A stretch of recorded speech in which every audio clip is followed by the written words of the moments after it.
میں تو امتی ہوں اے شاہ امم، کر دے میرے آقا اب نظر کرم، میں تو امتی ہوں اے شاہ امم۔ الحمد لله نحمده ونستعينه ونستغفره ونؤمن به ونتوكل عليه ونعوذ بالله من شرور أنفسنا ومن سيئات أعمالنا من يهده الله فلا مضل له ومن يضلله فلا هادي له وأشهد أن لا إله إلا الله وحده لا شريك له وأشهد أن محمدًا عبده ورسوله أما بعد فأعوذ بالله من الشيطان الرجيم بسم الله الرحمن الرحيم أو كالذي مر على قرية وهي خاوية على عروشها قال أنى يحيي هذه الله بعد موتها فأماته الله 100 عام ثم بعثه قال كم لبثت قال لبثت يوما أو بعض يوم قال بل لبثت 100 عام فانظر إلى طعامك وشرابك لم يتسنه وانظر إلى حمارك ولنجعلك آية للناس وانظر إلى العظام كيف ننشزها ثم نكسوها لحما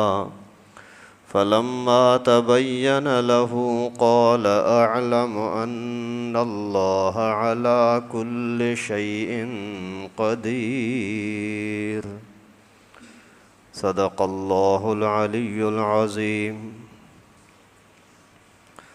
محترم دوستو عزیزو، انبیاء کرام کا تذکرہ کافی وقت سے چل رہا ہے۔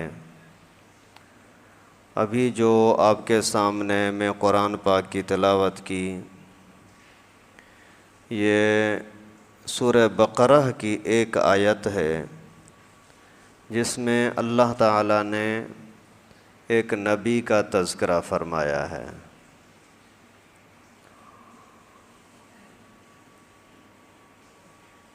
حضرت عزیر علیہ السلام اللہ کے نبیوں میں سے ایک نبی ہے۔ شام کے علاقے کی طرف اس کو اللہ رب العالمین نے نبی بنا کر کے بھیجا، اور انہوں نے جا کر کے وہاں تعلیم، تبلیغ، دعوت اور دین کا کام کیا۔ لیکن بنی اسرائیل کے اوپر چونکہ اللہ رب العالمین کی نعمتیں بہت زیادہ ہوئی تھیں، اس وجہ سے ان ظالموں نے نعمتوں کی بے قدری کی اور نافرمانی اور سرکشی میں پڑ گئے۔ پھر اللہ تعالیٰ نے بہت سارے انبیاء ان کی طرف بھیجے مختلف وقتوں کے اندر۔ روایتوں میں آتا ہے تقریباً 70,000 نبی بنی اسرائیل کی طرف بھیجے گئے، 70,000۔ لیکن وہ ظالم سدھر نہیں رہتے، وقتی طور پر ٹھیک ہو جاتے پھر وہی بدکار بن جاتے۔ حضرت موسیٰ علیہ السلام جیسا اولو العزم نبی ان کے پاس آیا، دین سکھایا، سمجھایا، فرعون کی غلامی سے ان کو آزادی دلائی، اور اتنا بڑا اللہ تعالیٰ کا انعام کہ آسمان سے ان کے لیے کھانا اترتا، بادلوں کے ذریعے سے ان کے اوپر سایہ کیا جاتا، قدرتی میناروں کے ذریعے سے ان کے لیے روشنی کا انتظام کیا جاتا، ہر طرح سے اللہ تعالیٰ نے ان کے اوپر رحمتیں نعمتیں برسائیں، لیکن بے قدرے رہے۔ حضرت سلیمان علیہ السلام کے زمانے میں بیت المقدس ان کے حوالے کیا گیا، ایک عظیم ہیکل بنایا گیا، اس طرح کا عظیم کہ انسانوں کے بس میں ہے ہی نہیں کہ اتنا بڑا کوئی تعمیرات وغیرہ کر سکیں، لیکن حضرت سلیمان نے وہ تعمیرات جنات کے ذریعے سے کروائی، اور یہ سونے چاندی جواہرات سے بیت المقدس کو جڑ دیا گیا، خوبصورت کر کے بنایا گیا، اور ان بنی اسرائیل کے حوالے ہوا مفت میں، آسانی کے ساتھ اللہ کا گھر، عبادت کا گھر ان کو مل گیا، لیکن ان ظالموں نے قدر نہ کیا، اور انہوں نے بڑی سطح پر جو شرارتیں کیں، وہ آپس میں جھوٹ، دھوکہ، ظلم زیادتی، غریبوں کے ساتھ ناانصافی، اور طاقتور جو ہوتا وہ غریبوں کو دبا لیتا، کسی کا حق ادا کرے نہ کرے مرضی، اگر کوئی دیندار ان کو آ کر کے ان برائیوں سے روکتا تو کوئی پرواہ نہ کرتے، یہاں تک کہ ان کے ساتھ پھر دشمنی شروع کر دیتے۔ اسی طریقے سے یہ سلسلہ چلتا رہا، یہاں تک معاملہ پہنچا کہ کچھ نبیوں کو قتل بھی کر دیا ظالموں نے۔ جب اللہ کے نبی کا خون بہتا ہے کسی جگہ پر تو پھر وہاں رحمت کے راستے بند ہو جاتے ہیں، پھر اللہ تعالیٰ کی طرف سے عذاب ہی عذاب آتا ہے۔ جہاں کہیں بھی ایسا ہوا ہے کہ دین کی خاطر دین والوں کا خون بہایا گیا، وہاں پھر انقلاب ضرور آتا ہے۔ مکہ مکرمہ میں مسلمانوں کا خون بہایا، اللہ تعالیٰ نے مکے کو فتح کر کے ایسی عظیم فتح عطا فرمائی کہ 1400 سال گزر جانے کے باوجود آج تک کوئی کافر وہاں نہیں کوئی اثر رسوخ جما سکتا۔ تو وہاں بھی ان ظالموں نے جب نبیوں کو قتل کیا تو پھر اللہ تعالیٰ کی طرف سے ان کے اوپر عذاب آیا۔ عذاب یہ آیا کہ آپس میں وہ لڑنے لگے، اللہ تعالیٰ کی نافرمانی کرنے کی وجہ سے، دین کا راستہ دکھانے والوں کے ساتھ دشمنی کرنے کی وجہ سے، دین کا کام کرنے والے نبی ان کو مارنے کی وجہ سے اللہ تعالیٰ نے ان کو جو سزائیں دیں، سب سے بڑی پہلی سزا ان کو یہ ملی کہ آپس میں نفرتیں ہو گئی، آپس کی ان کے اندر لڑائیاں ہوئیں۔ پھر جیسے ہی آپس کی لڑائیاں ہوئیں تو ان کی طاقت کمزور ہوئی، نتیجے کے اندر بخت نصر ایک مجوسی بادشاہ تھا، اسی نے آ کر کے ان کے اوپر حملہ کیا شام پر، اور ان کے جو علاقے تھے یروشلم اور آرمینیا اور یہ بیت المقدس، اس کے اوپر آ کر کے اتنا ظلم کیا کہ جو کچھ سونا چاندی جواہرات موتی وغیرہ وہاں تھے وہ سارے کے سارے اٹھا کر کے ہزاروں کی تعداد میں اس زمانے کی گاڑیاں تھیں، ان گاڑیوں پر بھر کر کے اپنے گھر لے گیا، اور 70,000 بنی اسرائیل کے مردوں کو اس نے اغوا کر کے قید کر دیا، اور عورتوں کو اپنی باندی بنا دیا۔ پھر وہاں حکومت بھی اسی کے بخت نصر بادشاہ کی تھی، 700 سال تک اسی طریقے سے یہ بیت المقدس ان کے قبضے میں رہا، اور ہر طرح سے ذلت و رسوائی کے اندر ان کو ڈال دیا گیا بنی اسرائیل کو۔ تو تقریباً 70 سال تک یہ ان کو قیدی بنائے رکھا۔ اس کے بعد پھر آہستہ آہستہ ان کو حالات کچھ تبدیل ہوئے، پھر ان کو آزاد کرنا شروع کیا۔ تو پھر آزادی کے دوران جو واپس جا رہے تھے تو ان کے اندر حضرت عزیر علیہ السلام بھی تھے۔ جیسے واپسی کے اندر آتے ہوئے ایک دیکھا کہ ایک شہر ہے، آبادی ہے، اور وہ مکمل بنجر بن چکا ہے، بادشاہ نے اس کو تہس نہس کر دیا ہے کہ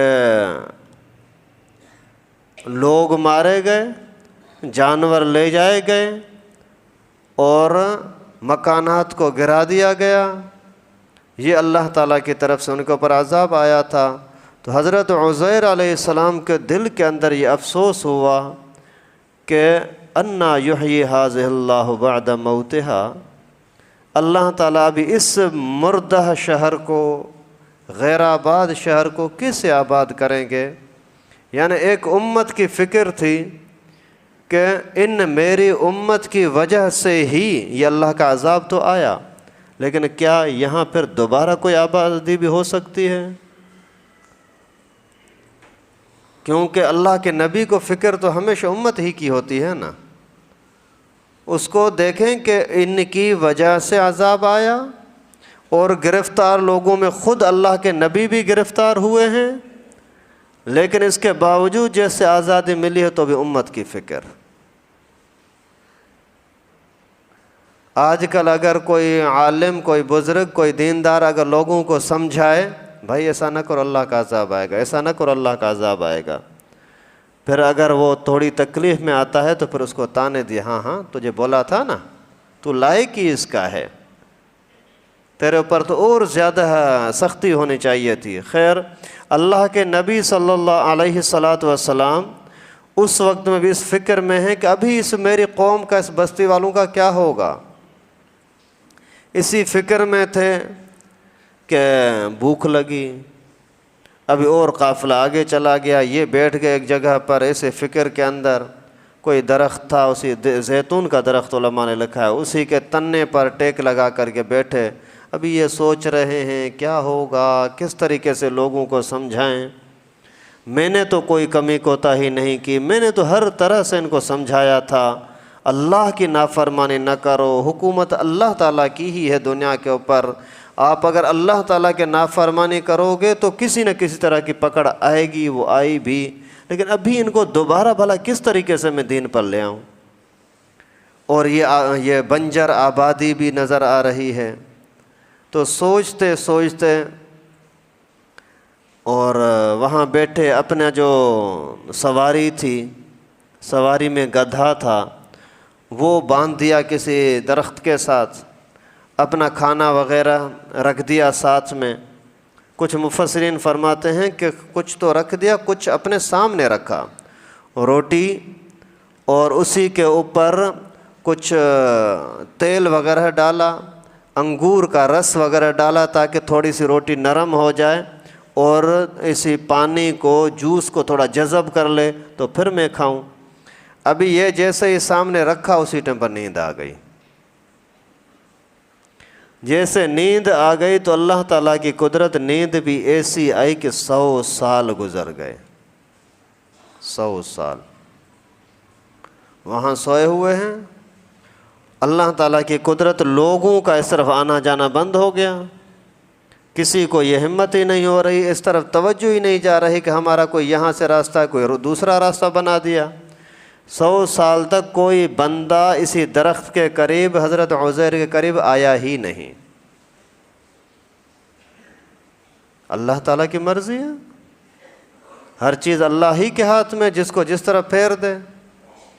جیسے ابھی دنیا کے اندر کوئی بندہ بیمار ہوتا ہے مثال کے طور پر، اور اس کو ویسے پتہ بھی ہے کہ بیماری کے ٹائم پر یہ چیز کھانے میں ایک شفا ہے اور اس بیماری کا علاج یہ ہے، لیکن بیماری کے زمانے وہ یاد ہی نہیں آتی۔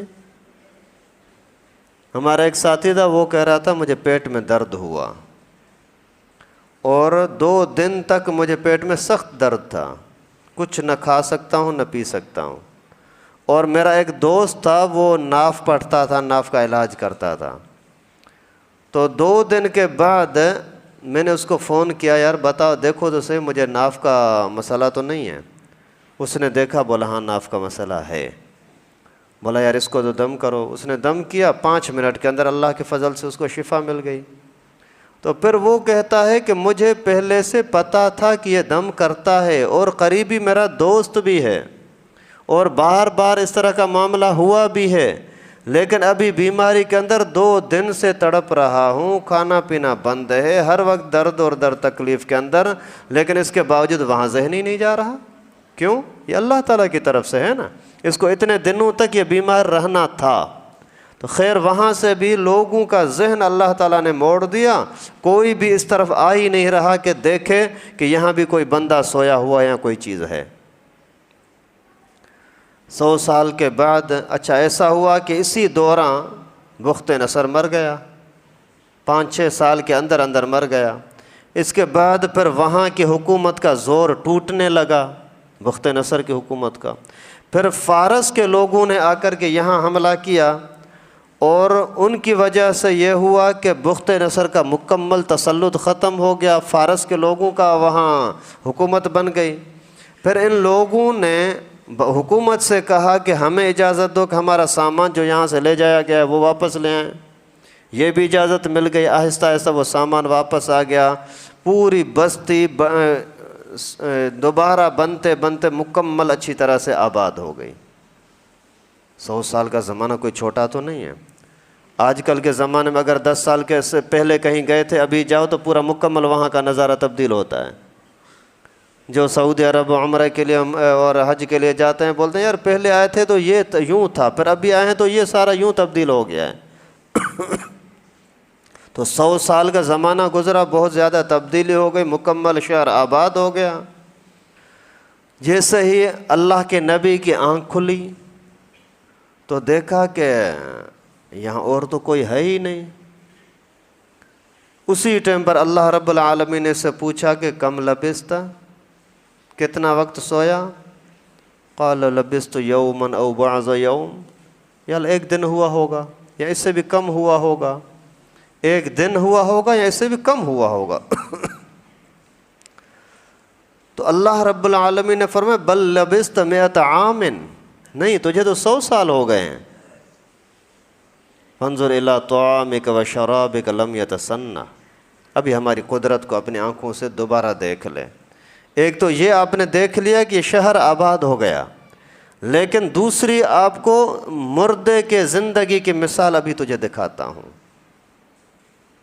جس طرح سے مردہ زندہ ہوتا ہے، غیر آباد آباد ہوتا ہے، یہ سارا اللہ کے ہاتھ میں۔ اسی طریقے سے پھر قیامت کے دن بھی سب کو دوبارہ زندہ کرنا میرے ہاتھ میں۔ ابھی جیسے ہی نیند سے اٹھے 100 سال تک بھوک نہیں لگ رہی تھی، کوئی بیماری نہیں لگ رہی تھی، سورج کی وجہ سے کوئی جسم کے اوپر گلنے سڑنے کے آثار نہیں تھے، کوئی ہواؤں کی وجہ سے، مٹی کی گرد و غبار کی وجہ سے، بارشوں کی وجہ سے کوئی بھی جسم میں نقصان نہیں ہوا۔ ہم اگر 2 دن کے لیے کوئی چیز رکھ دیتے ہیں، تیسرے دن مٹی بن جاتی ہے۔ کوئی صاف ستھری چیز رکھو تو وہ پوری پوری مٹی بن جاتی ہے۔ اگر 2 دن کے لیے کھانا پینا چھوڑ دو تو آدمی مرنے لگتا ہے، بھلے سویا ہوا کیوں نہ ہو، لیکن اگر کھانا پینا اس کے پیٹ میں نہیں گیا تو کمزور ہو جاتا ہے۔ 100 سال کے بعد اٹھے ہیں، ابھی بھوک لگی ہے۔ جیسے بھوک لگی تو کھانے کی طرف دیکھا، جہاں لٹکایا تھا وہیں پڑا ہوا ہے، جو کھانا تیار کیا تھا وہ اسی طرح بالکل تر و تازہ، لم یتسنہ، بدبو تو نہیں ہوئی اسی کے اندر، گلا سڑا تو نہیں ہے وہ، لیکن اس کے اندر کچھ یعنی باسی بھی نہیں ہوا ابھی تک۔ ایسا اللہ تبارک و تعالیٰ کی طرف سے انتظام کیا گیا، کھانا کھا لیا۔ ابھی دیکھا میری سواری کہاں ہے، جیسے سواری کی طرف ادھر ادھر نظر کی، سواری نظر ہی نہیں آ رہی۔ تو پھر اللہ رب العالمین کی طرف سے اعلان ہوا وانظر الی حمارک وَلِنَجْعَلَهَا آیَةً لِلنَّاسِ، آپ ابھی اپنے گدھے کی طرف دیکھیں۔ حمار گدھے کو بولتے ہیں۔ اچھا، اس سے یہ بات بھی ثابت ہوئی کہ گدھے پر سواری کرنا کوئی بری چیز نہیں ہے، کوئی ہلکی چیز نہیں ہے۔ اللہ تعالیٰ کی نعمت ہے، اللہ تعالیٰ نے اس کو بنایا ہی، تیار ہی سواری کے لیے کیا ہے۔ درود شریف پڑھ لیں۔ اللہم صلی علی محمد النبی الامی وعلی آلہ وسلم تسلیما۔ جیسے ہی سواری کی طرف دیکھا کچھ نظر تو آ نہیں رہا، کیونکہ وہ سواری کھڑے کھڑے بھوکے پیاسے مر گئی۔ مرنے کے بعد ایسا ہوا کہ جسم گلنے لگا، سڑنے لگا، کھال جل گئی، گوشت جل گیا، ہڈیاں پھر سوکھ سوکھ کر کے ٹکڑے ٹکڑے ہو کر کے ہواؤں پر ادھر ادھر بکھر گئیں۔ ابھی یہ جیسے دیکھ رہے ہیں تو ہڈیاں خود بخود جڑ رہی ہیں، کوئی ہڈی ادھر سے آ رہی ہے، کوئی ادھر سے آ رہی ہے، کوئی آگے سے پیچھے سے، ہڈیاں اکٹھی ہونا شروع ہو گئیں، پھر وہ جڑ رہی ہیں۔ یہ کھر ہے، یہ پنڈلی ہے، یہ ٹانگ ہے، یہ کان ہے، یہ کیا، پورا جسم، پورا ڈھانچہ اس کا بن گیا۔ اپنے آنکھوں سے دیکھ رہے ہیں، دیکھتے دیکھتے پھر ڈھانچہ بننے کے بعد اس کے اوپر گوشت چڑھ گیا، گوشت کے اوپر اس کے اوپر کھال آ گئی، کھال جیسے آ گئی تو اس کے بعد میں اس کے اندر سانس پڑ گیا، سانس پڑ جانے کے بعد وہی دیکھتے ہوئے اپنے مالک کی طرف آنے لگا اور اپنے آوازیں نکال کر کے مالک کو پہچان بھی لیا، یعنی وہی ہے، کوئی اور بھی نہیں ہے۔ اللہ تعالیٰ نے یہ نظارہ بھی اسی کو کرایا کہ مردہ کو اپنے آنکھوں کے سامنے زندہ کر کے دکھایا۔ پھر جیسے ہی اسی سواری قریب آئی تو اس پر سوار ہو کر کے آگے چل پڑے۔ یہ واقعہ اللہ رب العالمین نے اسی آیت کریمہ میں بیان فرمایا جو میں نے شروع میں تلاوت کی، او کالذی مر علی قریۃ وہی خاویۃ علی عروشہا۔ اس شخص کی مثال دیکھیں جو ایک مرتبہ جا رہے تھے بستی کے پاس سے، اور بستی پوری کی پوری غیر آباد تھی، چھتیں گر گئیں، ان کے اوپر پر دیواریں آ کر کے چھتوں پر گریں۔ قال انا یحیی ھذہ اللہ بعد موتہا فاماتہ اللہ۔ سوچنے لگے کہ یہ اس کو ابھی اللہ تعالیٰ دوبارہ کیسے زندہ کرے گا، آباد کرے گا۔ اللہ تعالیٰ نے خود اسی کو موت دے دی۔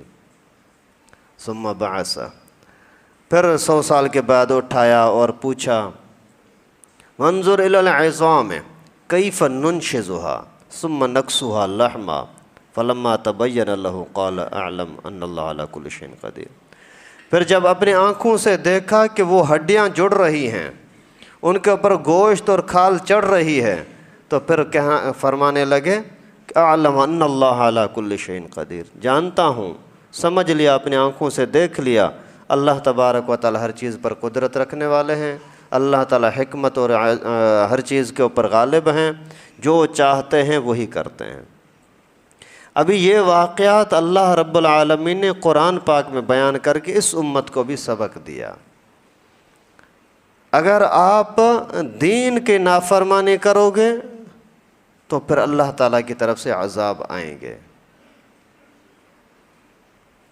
دین کی نافرمانی کیا ہے؟ کوئی بھی اللہ تعالیٰ کی طرف سے حکم ہو، رسول اللہ صلی اللہ علیہ وسلم کی طرف سے حکم ہو، یعنی قرآن یا حدیث،